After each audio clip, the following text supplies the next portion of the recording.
Brazil did not win this match by accident. They solved one of the most aggressive pressing systems at the tournament through structure, patience, and calculated overloads. Japan started the game with extreme intensity. Their front three pressed high from the first minute, cutting off central passing lanes and forcing Brazil into uncomfortable build-up situations. For the opening phase, Brazil struggled to play out cleanly from the back. Japan's pressing structure was very clear. When Brazil built with only two center-backs, Japan immediately jumped into a three-man press. Two forwards pressed the center-backs, while the third locked onto Brazil's holding midfielder. This forced Brazil wide. Once the ball went to the flanks, Japan's wing-backs pushed high to trap the receiver and win possession in advanced areas. For long stretches, this worked. Brazil were forced into long passes and rushed decisions.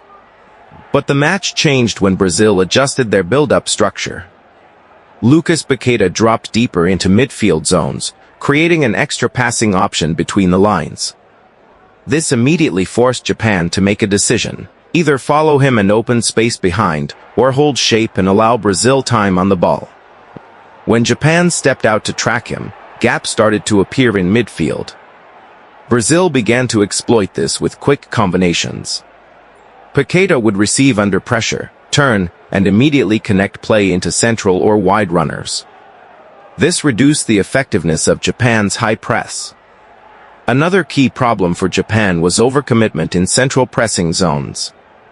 Their midfielders and forwards often collapsed into the same area of the pitch, leaving wide channels exposed. Brazil used this space to progress through controlled circulation and diagonal switches.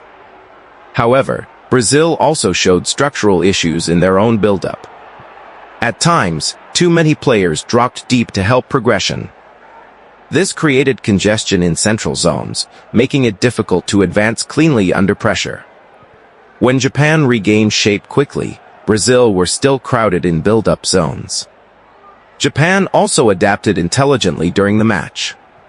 When Brazil created numerical superiority in the first phase of build-up, Japan dropped into a 5-4-1 mid-block instead of continuing the high press.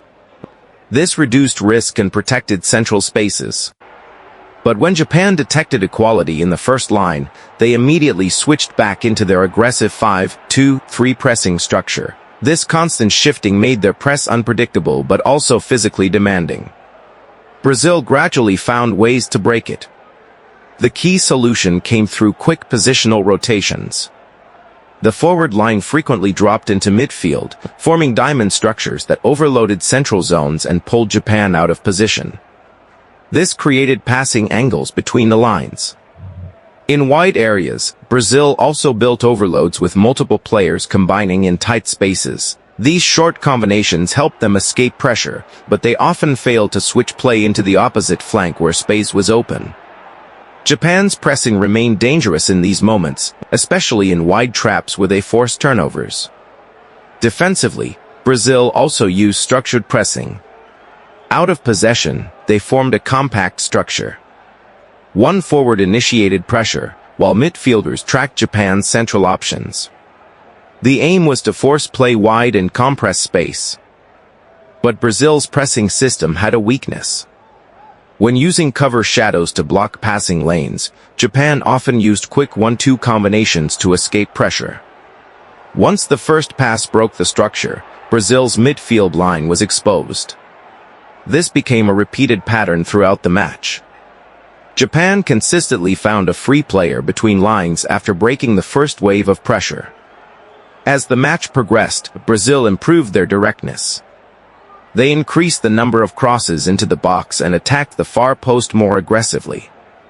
This change created their most dangerous moments. One of these attacking sequences led to a crucial goal from Casemiro after sustained pressure inside the penalty area. Japan responded with resilience but struggled to maintain control in deeper defensive phases. In the final moments, Brazil punished Japan again through a fast transition. A quick recovery, immediate forward pass, and decisive finishing action secured the comeback. The final phase showed Brazil's strength. They were not fully dominant in possession, but they were more efficient in key moments. Japan pressed with intensity, but Brazil adapted, adjusted, and broke the structure through rotations and timing.